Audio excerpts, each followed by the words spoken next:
नमस्कार, घड़ी में 6 बज गए हैं और वक्त हो चला है आपके पसंदीदा क्षेत्र शो रण क्षेत्र का। मैं हूं आपके साथ दिव्या सिंह। आपको चलिए सबसे पहले बहराइच मामले को लेकर अपडेट देते हैं। बहराइच हिंसा के मुख्य आरोपी का एनकाउंटर हुआ है। नेपाल बॉर्डर पर पुलिस की मुठभेड़ हुई है और सरफराज और तालीम के इस पूरे मामले पर कहीं ना कहीं गिरफ्तारी हो गई है, एनकाउंटर हुआ है। इस पूरे मामले पर डीजीपी क्या कुछ कह रहे हैं, सुनवाते हैं।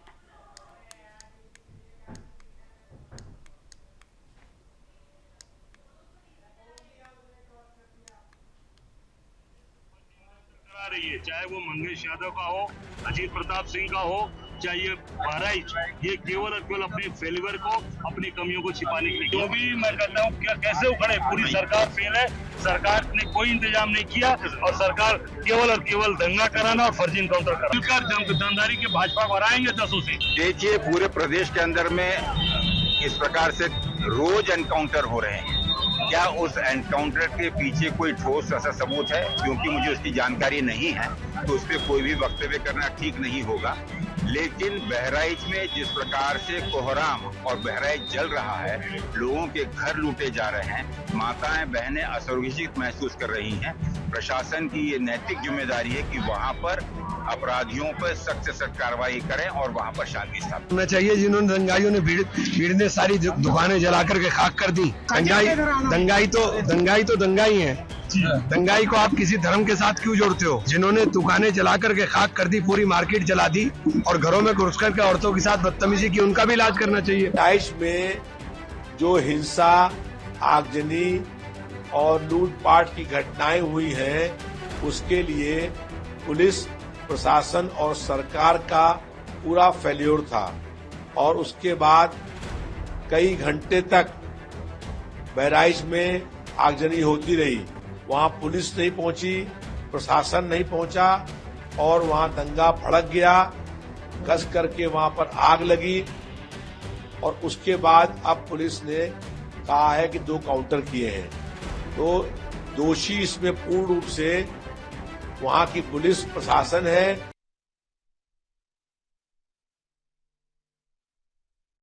तो ये तो विपक्षी की प्रतिक्रिया थी, लेकिन यूपी पुलिस ने बहराइच हिंसा मामले में कामयाबी हासिल करते हुए मुख्य आरोपी सरफराज और तालिब को गिरफ्तार कर लिया है। ये दोनों जिहादी नेपाल भागने की फिराक में थे, लेकिन पुलिस ने तभी एनकाउंटर के बाद दोनों को मौके से पकड़ लिया। दरअसल बहराइच में मूर्ति विसर्जन के दौरान हिंसा में रामगोपाल मिश्रा की जिहादियों के द्वारा हत्या की गई थी और इस घटना के बाद इलाके में 2 दिनों तक हिंसा होती रही। तमाम गाड़ियों को भी फूंका गया, कई शोरूम भी जलाए गए। डीजे पर गाने बजाने को लेकर शुरू हुआ विवाद इस कदर उग्र हो गया, हालांकि हिसाब बराबर हो गया है। आज ये हम नहीं कह रहे, बल्कि ये कह रहे हैं रामगोपाल मिश्रा के परिजन, जिन्होंने प्रदेश के मुखिया से इंसाफ की गुहार लगाई थी। परिजनों ने रो रो कर रामगोपाल मिश्रा के हत्यारों को सजा देने को कहा था, लेकिन पूरा का पूरा बहराइच क्यों जल गया, सवाल ये सबसे बड़ा है। बहराइच को किसने जलाया, ये भी सवाल है, और किसके कहने पर जलाया गया? क्या ये सोची समझी साजिश थी?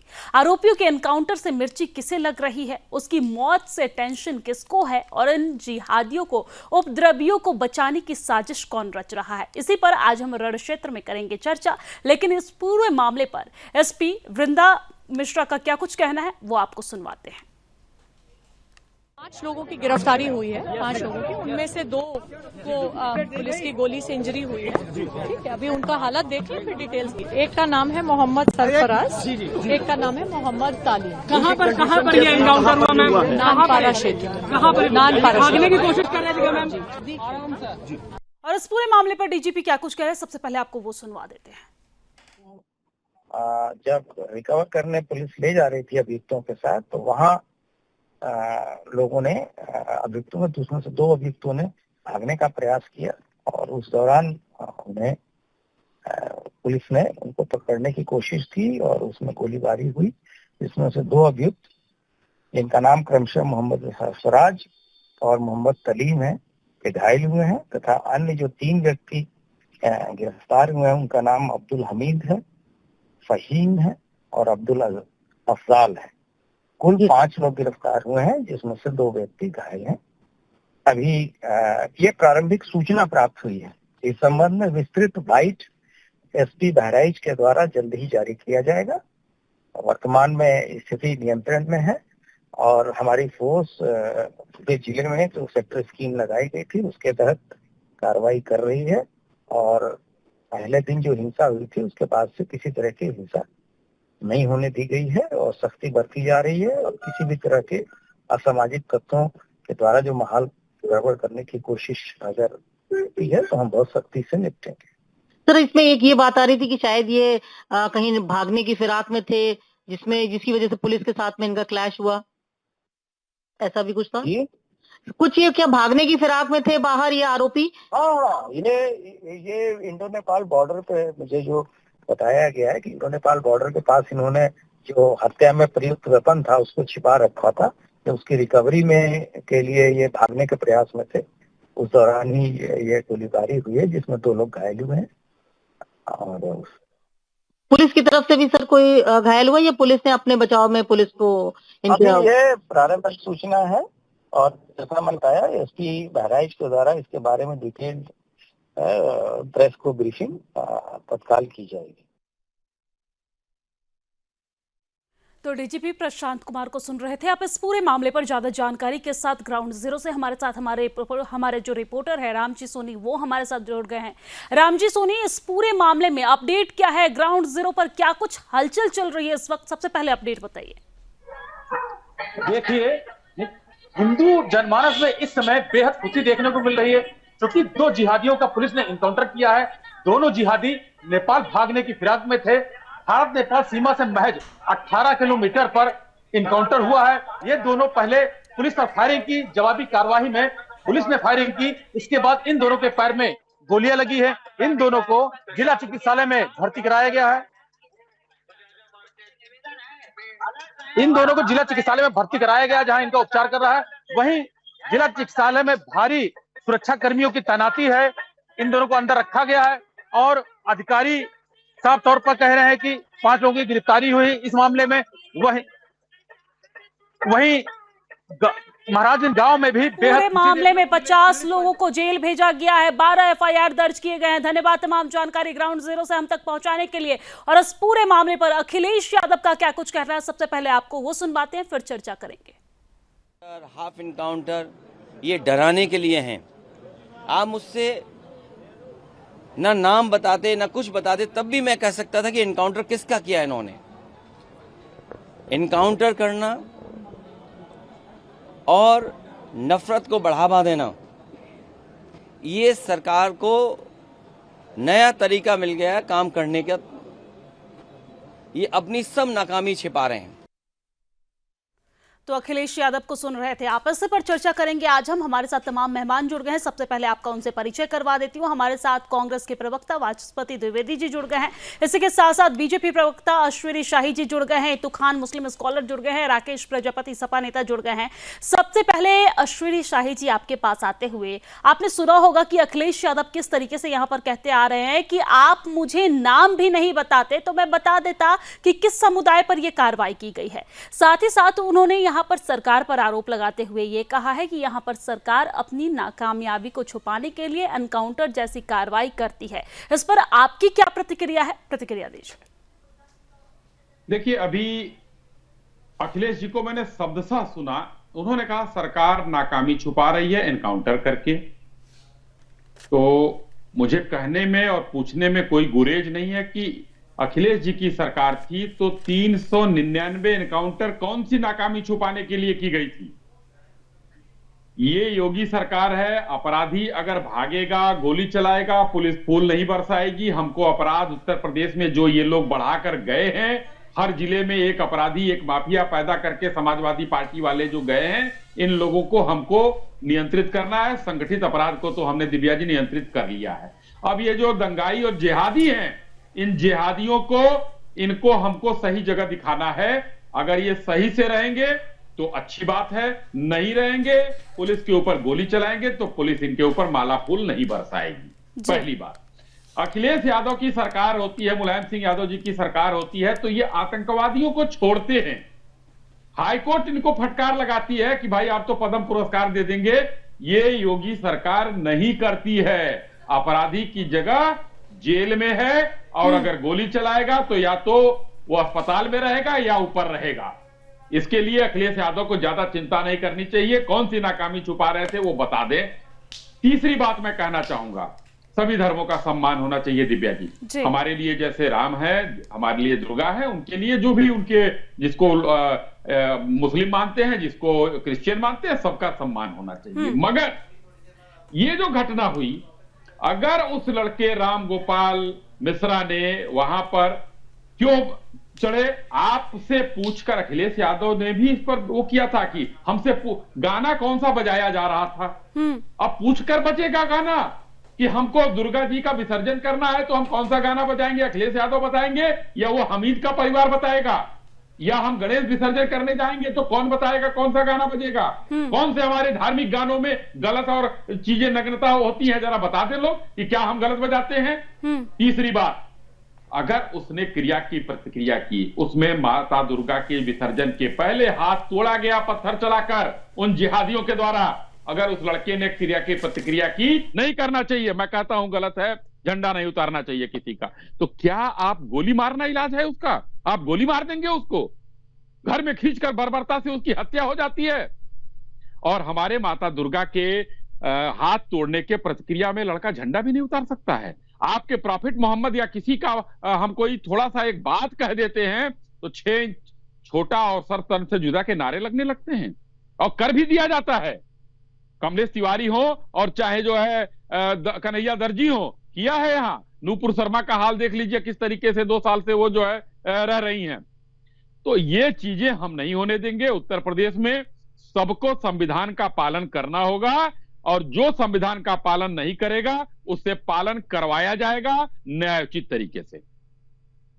ठीक है, और इसी पर हमारे साथ इतू खान जी भी जुड़े हुए। इतू खान जी, आपके पास आते हुए, जिस तरीके से घटना घटी, गोपाल मिश्रा पर जिस तरीके से उसकी हत्या की गई, उस पर फायरिंग किया गया, आपने वो वीडियो देखी होगी, उसके बाद आज जो कार्रवाई हुई है, इसे आप सही मानते हैं या फिर गलत, किस तरीके से देखते हैं? देखिए, पहली बात तो ये है, जो भी हुआ ये गलत हुआ। गलत को गलत ही बोलिए, लेकिन किसी के घर पे जाके झंडा उतारना, अगर आपके घर पे जाके झंडा उतारे, आपके घर को जलाए, तो लोग थोड़ा उग्र हो जाते हैं, ये नाजायज है। लेकिन गोली मारना ये जायज नहीं है, ये कभी हम समर्थन नहीं करेंगे। किसी को आप गोली मार दीजिए, किसी को जान मार दीजिए, लेकिन गलत काम तो वो मिश्रा जी किए। आपके घर में जाके हम आपके घर में उपलब्धि मचाएंगे, आपका घर का झंडा नोचेंगे, आपका घर को तोड़ भांग कर आप क्या फूल बरसाइएगा? आप खुद बोलिए, आप क्या कीजिएगा? लेकिन फिर भी हम निंदा कर रहे इस चीज को, गोली क्यों मारा गया? आप बताइए कि जब गोली मारा गया, आप उस पर सजा लीजिए, कानून चलाइए, कानून का जो भी सिस्टम आप कीजिए, लेकिन सैकड़ों घर जला दिया गया, सैकड़ों शोरूम जला दिया गया, उसके लिए आप लोग क्या कर रही हैं? इतू खान जी, लेकिन घर ही जलाया गया है। शुक्र मनाइए कि इंसान को नहीं जलाया गया है। जिस तरीके से किसी की हत्या हुई है ना, उसके बदले में घर जलाना बहुत छोटी चीज है। शुक्र मनाइए कि यहाँ पर किसी की हत्या बदले में नहीं हुई है। जिस तरीके से उनके परिजनों का मांग था कि खून का बदला खून से, अगर यहाँ पर पुलिस प्रशासन सख्त नहीं होता और उग्र होकर अगर वो भी इस तरीके की घटना को अंजाम देते, वो भी इस तरीके से जिहादी वाली हरकत कर डालते, तो फिर आप क्या करते? अरे जिहादी का मौका कौन दे रहा है? आप क्यों दे रहे हो ऐसा मौका कि जिहादी हो रहा है? आप तो खुद जाके किसी के घर में, आपके घर में आके हम कुछ जुल्म करेंगे तो आप क्या बर्दाश्त करके फूल बरसाइएगा? आप बोलिए। हम तो बोल रहे हैं कि वो नाजायज हुआ है, गोली मारना नाजायज है, हम उसका समर्थन नहीं कर रहे हैं, लेकिन आपके घर में कोई जाके इस तरह से हमला करे तो आप क्या कीजिएगा? ये तो हुआ। दूसरी बात, कौन हमला किया? इतू खान जी क्लियर करते चलिए, किसने हमला किया? सबसे पहला हमला किसके द्वारा किया गया? आपकी सरकार के ये बढ़ावा दिया हुआ है। इलेक्शन के पीरियड में एक नया बहाना लगा दीजिए और करके जो खेला, अभी कुछ भी है। आप खुद बताइए कि ये चीज सही है और या गलत है। शोरूम जला देना, घर जला देना, ये कानून बोल के कोई चीज है? वो जहादी गलत किया, उसको सजा मिलेगा, प्रशासन उसको सजा दीजिए, कोई नहीं मना कर रहा आपको सजा देने के लिए, लेकिन उसके साथ सैकड़ों के आज जो सजा मिली है, आज जो सजा मिली है वो सही है या गलत? इतू खान जी, आज जो सजा मिली है वो सही है या गलत है? इतू खान जी, एक शब्द में मैं आपसे जवाब चाहती हूँ, आज जो सजा मिली है उन जिहादियों को, जो कार्रवाई की गई है, वो कार्रवाई सही है या गलत? पहली बात कि अगर वो गलत है तो गलत को गलत कानून अपना सजा दे, उस पर कोई जरूरी नहीं। लेकिन कोई तिवारी के साथ भी हुआ, कोई मिश्रा के साथ हुआ, कोई दुबे के साथ हुआ, खाली सरफराज ही आपको नजर आया जहादी, और लोग जहादी नहीं थे जो आग लगाए थे शोरूम में, बस्ती का बस्ती। इतू खान जी, मुझे बहुत ही शर्म के साथ ये कहना पड़ रहा है कि आप एक इंसान की तुलना, एक सजीव चीज की तुलना निर्जीव से कर रहे हैं, एक इंसान की तुलना घर से कर रहे हैं, गाड़ी से कर रहे हैं। आपको एक इंसान की कीमत पता है ना सर? आपकी भी फैमिली में लोग हैं ना, अगर आपकी फैमिली में गलत का सजा कानून देगी, जरूर कानून देगी। जो गलत, तो आज जो सजा मिली है वो आपके अकॉर्डिंग बिल्कुल सही है? इतू खान जी, आज जो सजा मिली है वो आपके अकॉर्डिंग बिल्कुल सही है? देखिए, हम बोले खून करना कानून में नहीं है। आप वो गलती किया, उसका सजा कानून देगी, क्यों नहीं देगी कानून? गलती किया, खून क्यों कीजिएगा? इतू खान जी, पूरे प्लानिंग के तहत ये कार्रवाई की गई ना? इतू खान जी, पूरे प्लानिंग के तहत मिश्रा की हत्या की गई ना? आप इस चीज को मानते हैं या नहीं मानते हैं? पूरे प्लानिंग के तहत हत्या की गई ना गोपाल मिश्रा की? आप एक चीज बताइए, जरा झंडा उतारना मस्जिद के पास नहीं है, किसी के घर पे है, अब जाइए ना, इतना रोड चला हुआ, बाजा बजाइए, श्रम कीजिए, खूब खुशी। अरे तो डीजे बजाता है तो दिक्कत आप ही के लोगों को होता है ना सर? अगर डीजे बजाया जाता है तो दिक्कत तो आप ही के लोगों को होता है। डीजे बजाने से आप मना करते हैं। आपके मुहर्रम में तो हम नहीं मना करते हैं कि आप तलवार लेकर सड़क पे ना निकलिए, याली का नारा मत लगाइए, हुसैन का नारा नहीं लगाइए, हम तो उस टाइम पे नहीं मना करते हैं। लेकिन हमारा एक त्योहार अगर आप सही से बीतने दे, हर त्योहार में आपको पता नहीं अलग मिर्ची लगी होती है, हर त्योहार में आपका अलग एजेंडा सेट होता है। आप जब एक चीज पूछ रहे, एक मुसलमान किसी भी मस्जिद पर गया, किसी मंदिर पर झंडा उड़ाया, किसी मंदिर का झंडा तो छोड़ दीजिए, आप मूर्ति, ठीक है, एक नया ड्रामा ला रही है, ये मस्जिद, ये मजार, ये घर, ठीक है। इतू खान जी, लौटूंगी आपके पास। इसी बीच विक्रम सिंह क्या कुछ कह रहे हैं वो आपको सुनवा। जो मेन अभियुक्त है, मेन आरोपी है सरफराज, उसके विरुद्ध कार्रवाई की और ये बताया जाता है कि उसको गिरफ्तार करने में उसको गोली लगी है और उसका इलाज चल रहा है। फ़हीम के बारे में भी बताया जाता है कि वो गिरफ्तार हो चुका है। तो ये यूपी पुलिस की एक बहुत बड़ी कामयाबी थी, क्योंकि जनता ये चाह रही थी कि जो प्रमुख अभियुक्त हैं उनको गिरफ्तार किया जाए। ये भी कहा जा रहा था कि अगर कार्रवाई नहीं की गई तो वो नेपाल भाग सकते हैं, लेकिन इसके पहले कि वो पलायित होते, भूमिगत होते, यूपी पुलिस ने उन्हें गिरफ्तार कर लिया। ये एक संतोष का विषय है। मैं यूपी पुलिस और उसके नेतृत्व को बधाई देना चाहूँगा। सर, बताया जा रहा है कि कुछ लोग जहाँ छुपे थे वहाँ बड़ा जाखीरा रखा हुआ था, क्या कुछ उनके मन में होगा?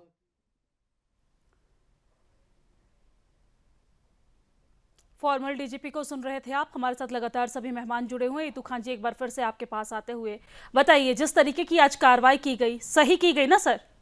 आपने ही कहा ना कि जिस तरीके से यहाँ पर राम गोपाल मिश्रा की हत्या हुई, उसके बदले में आरोपी को सजा मिलनी चाहिए।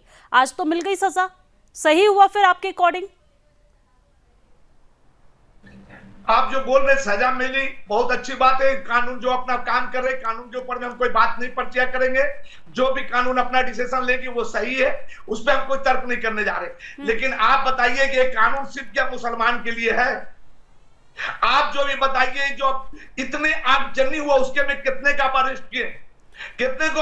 अरे इतू खान जी, क्या आगजनी पे जा रहे हैं? कितनी हत्या आपने करी, कितनी हत्या आप लोगों के लोगों ने की इस पूरे मामले में? आप गणेश विसर्जन से उठाकर दुर्गा विसर्जन तक देख लीजिए, आपके समुदाय की तरफ से क्या क्या किया जाता है।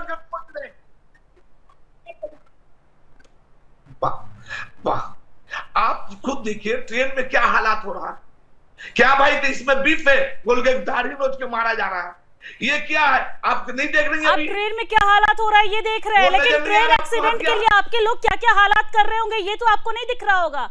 रेल जिहाद जैसा एजेंडा चलाया जा रहा है, पटरियों पर सिलेंडर ले जाके रख रहे हैं आपके लोग, ये तो आपको नहीं दिख रहा होगा। लेकिन ट्रेन में क्या हालात हो रहे हैं ये आपको दिखेगा। यहाँ पर किसी की हत्या कर दी जाती है वो आपको नहीं दिखेगा, लेकिन घर जल गया वो भी दिखेगा। और इसकी पुष्टि भी नहीं है कि हिंदू की तरफ से ये घटना की गई, हिंदू के द्वारा ये घर जलाया गया। आप बताइए हत्या क्यों हुआ, क्यों हत्या हुआ, इसका ये आप हमारी मूर्ति को खंडित कर दें, हम जिनकी पूजा करते हैं, हमारी आस्था पर आप ठेस पहुंचाए, कुछ नहीं, लेकिन हम एक झंडा क्या उतार दें, अगर किसी की तरफ से एक झंडा उतार दिया जाए तो इस पर आप किसी की हत्या कर देंगे। ठीक है, तो खान जी लौटूंगी आपके पास। हमारे साथ सपा के जो प्रवक्ता हैं वो भी हमारे साथ जुड़े हुए हैं। आपके पास आते हुए राकेश प्रजापति जी, जिस तरीके से आज अखिलेश यादव कहते नजर आए कि अगर आप नाम भी नहीं बताइएगा तो मैं बता दूंगा कि किस समुदाय के ऊपर कार्रवाई की गई है।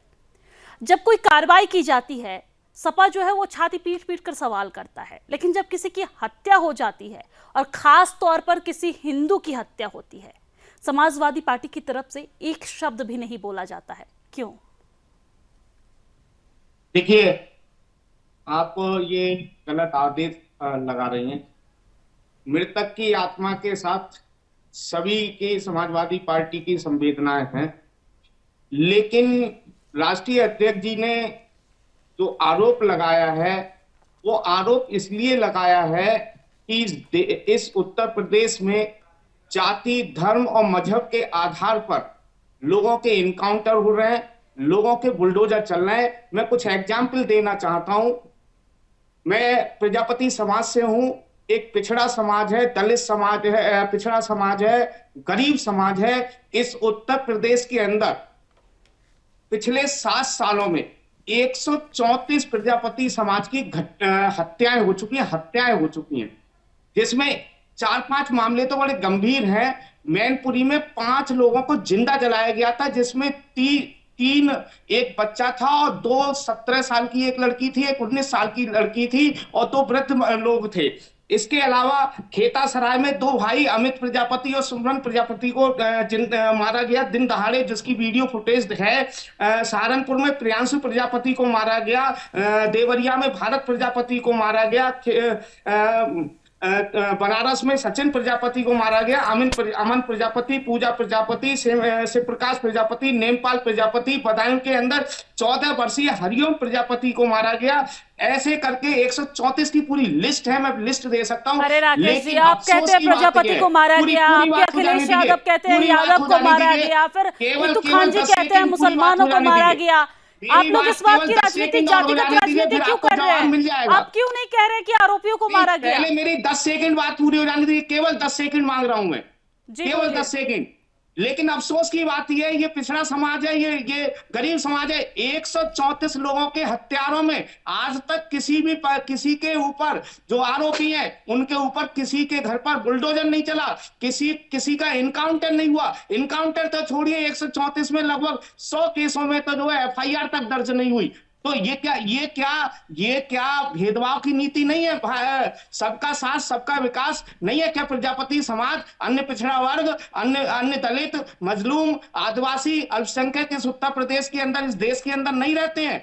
ये जिस तरीके से अभी मैं पहले बताया गया था, तिवारी एक और कई हैं, विवेक तिवारी की हत्या होती है, वहां पर उनके परिवार को 40 लाख रुपए दे दिए जाते हैं और नौकरी दे दी जाती है। इन 134 प्रजापति परिवारों में आज तक एक किसी को 1 लाख रुपए नहीं दिया गया सरकार द्वारा। तो इसीलिए राष्ट्रीय अध्यक्ष जी ने कहा है कि उत्तर प्रदेश की सरकार धर्म और मजहब के आधार पर निर्णय करती है, और ये उत्तर प्रदेश की सरकार पूरी तरीके से नाकारा सरकार हो चुकी है। जिस तरीके से पिछले 3 दिनों से बहराइच के अंदर मकानों को फूंका जा रहा है, आप अभी लगातार एक बात कह रही थी, ठीक बात है, मैं ये मानता हूं, पहले भी मैं कह चुका हूं कि आपके चैनल पर कि जिस तरीके से रामगोपाल मिश्रा की हत्या हुई गलत था, लेकिन जिस तरीके से उकसाया था, आखिर रामगोपाल मिश्रा को मानव बम किसने बनाया? उस व्यक्ति को सजा कब मिलेगी? सबसे बड़ा प्रश्न यह है कि आखिर इस देश के अंदर मानव बम क्यों बनाए जा रहे हैं?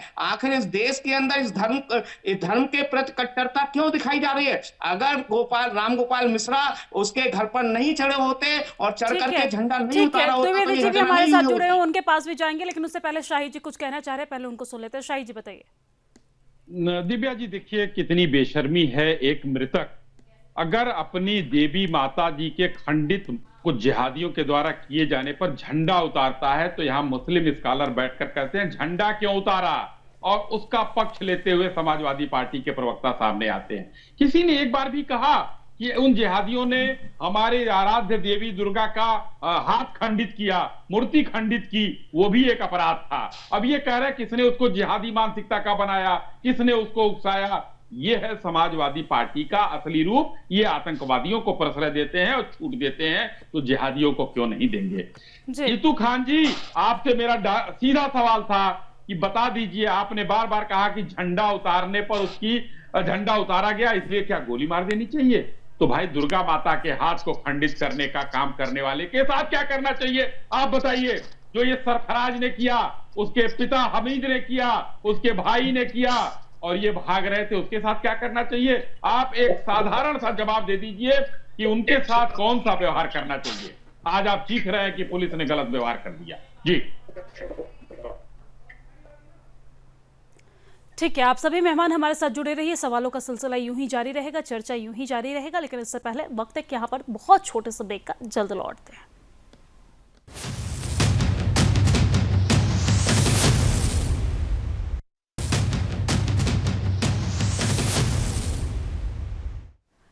और ब्रेक के बाद एक बार फिर से स्वागत है आप सभी का। चर्चा में आगे बढ़ेंगे, लेकिन इसी बीच एक बड़ी जानकारी सामने आ रही है। बड़ी खबर महाराष्ट्र से है। आपको बता दें कि सुदर्शन न्यूज के प्रधान संपादक डॉक्टर सुरेश चौहानके जी की शिव प्रेरणा यात्रा आरंभ हो गई है। धर्म योद्धा डॉक्टर सुरेश चौहानके जी का भव्य स्वागत किया गया है। ये बड़ी जानकारी हम आप तक पहुंचा रहे हैं, जहां पर एवला वासियों ने पारंपरिक फेटा पहनाकर उनका भव्य स्वागत किया। तस्वीरों में आप देख सकते हैं, यहाँ पर पारंपरिक फेटा पहनाकर भव्य स्वागत किया गया है।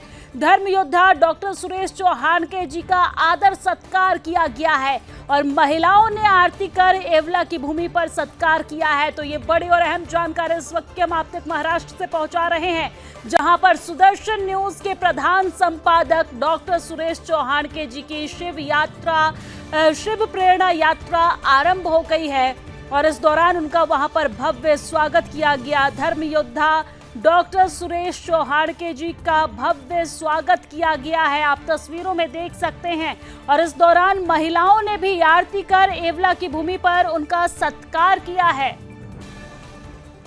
देखिए यहाँ पर किस तरीके से महिलाएं जो है आरती करते हुए उनका सत्कार करती नजर आ रही हैं।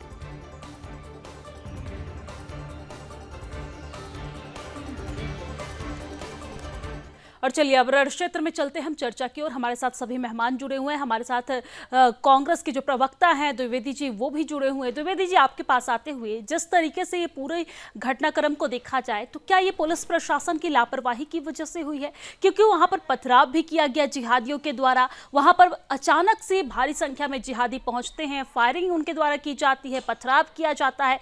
क्या ये कहीं ना कहीं पुलिस प्रशासन की लापरवाही की वजह से हुआ है? देखिए, नमस्कार जी। सबसे पहले तो मैं जब आपका चैनल पे मैं दूसरी बार शायद आया हूँ, तो मुझे यहाँ पर थोड़ा सा बिल्कुल एक पार्टीजन व्यू बिल्कुल साफ साफ दिखाई दे रहा है। ऐसा लगता है कि प्रस्तोता और आपका जो चैनल का ध्येय है वो शायद एक पार्टी विशेष और एक धर्म विशेष को प्रोजेक्ट करने का लग रहा है। ऐसा आभास हो रहा है, क्योंकि आप लगातार जो शब्द इस्तेमाल कर रहे हैं जिहादी शब्द की उत्पत्ति, उसका अर्थ क्या है, और जिहाद का पहले से समझ लीजिए। सर हमें जिहाद का अर्थ बहुत अच्छे से पता है। आपसे जिस चीज का मायने मैं पूछ रही हूँ, जो सवाल पूछ रही हूँ, आप उसका जवाब दीजिए। हमें जिहाद के बारे में मत सिखाइए। हम जिहाद को लेकर दिन रात खबरें दिखाते हैं और आगे भी दिखाते रहेंगे।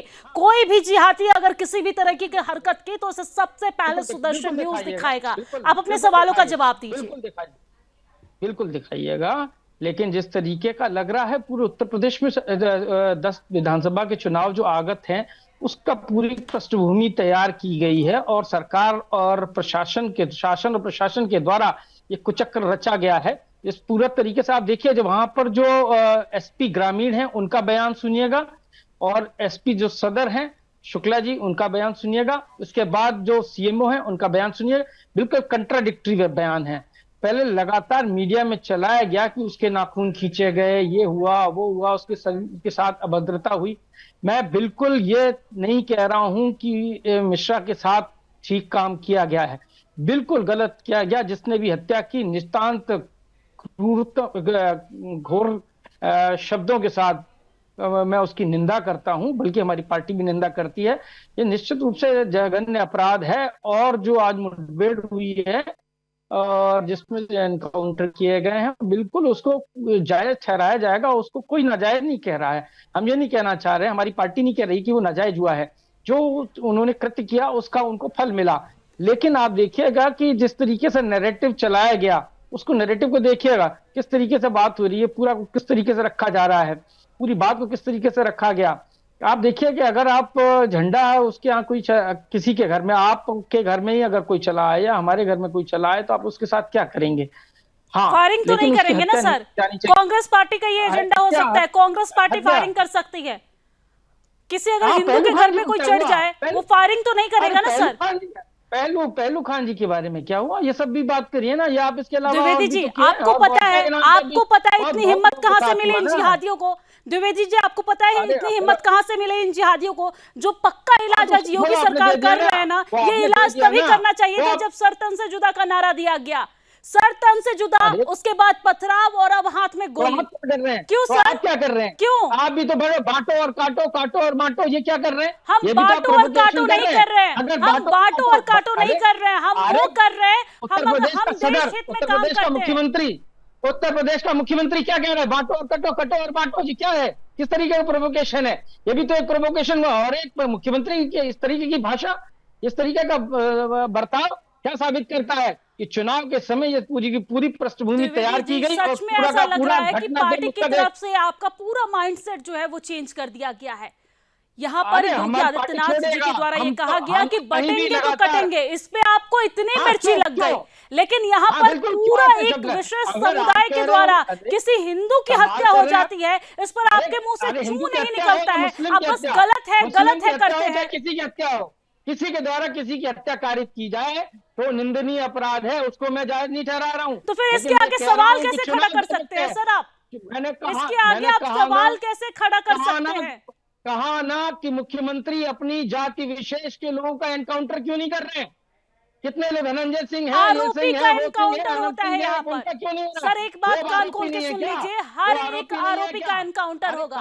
आरोपी का एनकाउंटर होता है, ना कि जाति विशेष देख के यहाँ पर एनकाउंटर होता है। प्रजापति जी आए, गिनवा कर चले गए, इतने प्रजापति का एनकाउंटर हो गया। अखिलेश यादव आते हैं, बोलते हैं इतने यादव का एनकाउंटर हो गया। इति खान जी आएंगे, बोलते हैं इतने खान का एनकाउंटर हो गया। आप ये नहीं देखेंगे कि इन सब में एक चीज कॉमन है, और वो कॉमन क्या है? तो अपराध। अपराधी बख्शा नहीं जाएगा। ये सबको पता है कि उत्तर प्रदेश में अपराधी बख्शा नहीं जाएगा। और सुदर्शन न्यूज चाहता है कि पूरे देश में ऐसा नियम लागू हो, पूरे देश में इस तरीके का कानून चले। फिर इसमें विपक्ष को इतनी दिक्कत, इतनी मिर्ची क्यों लग रही है सर? एनकाउंटर हो गया। अरे बताइए ना, मैं हिंदू धर्म की बात कर रहा हूँ, आप सनातन धर्म की बात ही कर रहा हूँ भाई। इसमें क्या ब्राह्मणों की हत्या क्यों हुई है? जब क्षत्रियों की क्यों नहीं हुई है? उनके गुंडों पर कुछ कार्रवाई क्यों नहीं हो रही है? बाबा अच्छा, तो आपको क्या लगता है कि प्रजापति जी जो है वो मुस्लिम वर्ग से आ रहे हैं? नहीं, एक सेकंड, आपके कहने का क्या मतलब है कि प्रजापति जी भी मुस्लिम वर्ग से हैं? इन्होंने तो अभी गिनवाया है कि इनकी जाति के 132 लोगों का एनकाउंटर हुआ, 132 लोगों को मारा गया। लगातार दलितों ठीक है, आपके पास लौटूंगी आपके पास। अश्विनी जी बहुत लंबे समय से कुछ कहना चाह रहे हैं। शोषण किया जा रहा है जी, बताइए। बिल्कुल शोषण किया जा रहा है, हत्या की जा रही है। ठाकरों का क्यों नहीं किया जा रहा है? 132 प्रजापतियों का एनकाउंटर नहीं कहा था, मैंने कहा था इस प्रदेश के अंदर 132 प्रजापतियों की हत्या हो चुकी है। सर आप भी सेंटेंस को पूरा सुनिए। जब मैंने ये कहा कि 132 प्रजापतियों के एनकाउंटर, फिर मैंने उसके आगे यही कहा कि 132 आप दावा करते हैं कि 132 प्रजापतियों की हत्या हुई है। हत्या हुई है। सर आप पूरे सेंटेंस को सुनिए पहले। लौटूंगी आपके पास। शाही जी भी कुछ कह रहे हैं, उनको भी सुन लेते हैं। शाही जी बताइए। दिव्या जी देखिए, हमारे द्विवेदी जी के घर पर बुलडोजर नहीं चला, ये कहाँ का? बता रहा हूँ, मैं जवाब दे रहा हूँ, आपका जवाब दे रहा हूँ। पिछड़ों के साथ, दलितों के साथ, आदिवासियों के साथ। कांग्रेस के प्रवक्ता सीधा सीधा ये कह रहे हैं कि मैं भी यही कह रहा हूँ, आरोप राष्ट्रीय अध्यक्ष जी भी यही आरोप लगा। चलिए, मैं आप थोड़ा सा धैर्य रखिए, मैं जवाब दे दूं आपका। प्रवक्ता का हाथ पकड़ के आप अपने राज्य में चलिएगा सर। कांग्रेस के प्रवक्ता का हाथ पकड़ के आप राज्य में चलिएगा, वहां गठबंधन बनाइएगा। यहाँ टीवी चैनल पे तो गठबंधन मत बनाइए।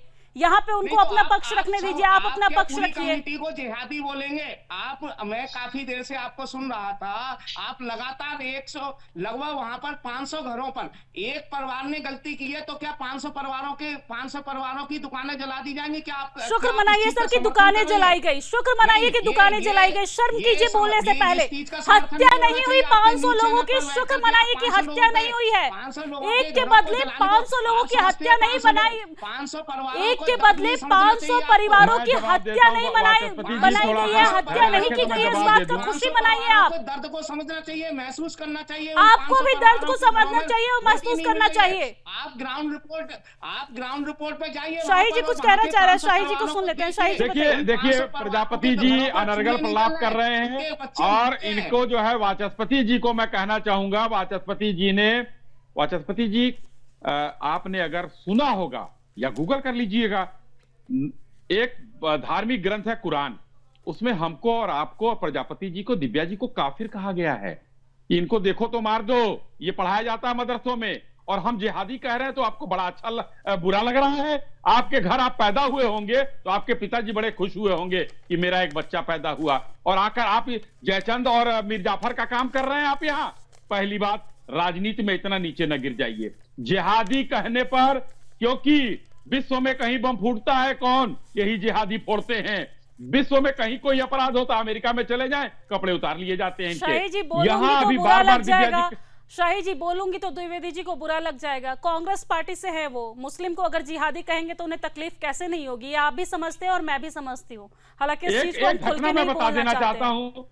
वाचस्पति जी को एक घटना बता देता हूं। गणेश विसर्जन का समय था, आपकी महावसूली अघाड़ी की महाराष्ट्र में सरकार थी।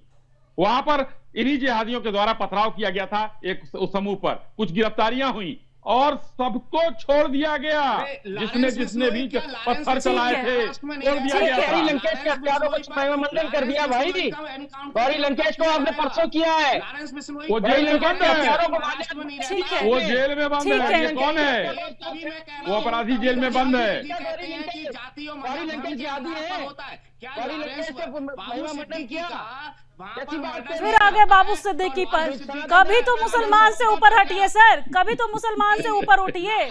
फिर आगे बाबू सिद्दीकी पर, आप उनकी हिस्ट्री निकाल के देखे हैं क्या?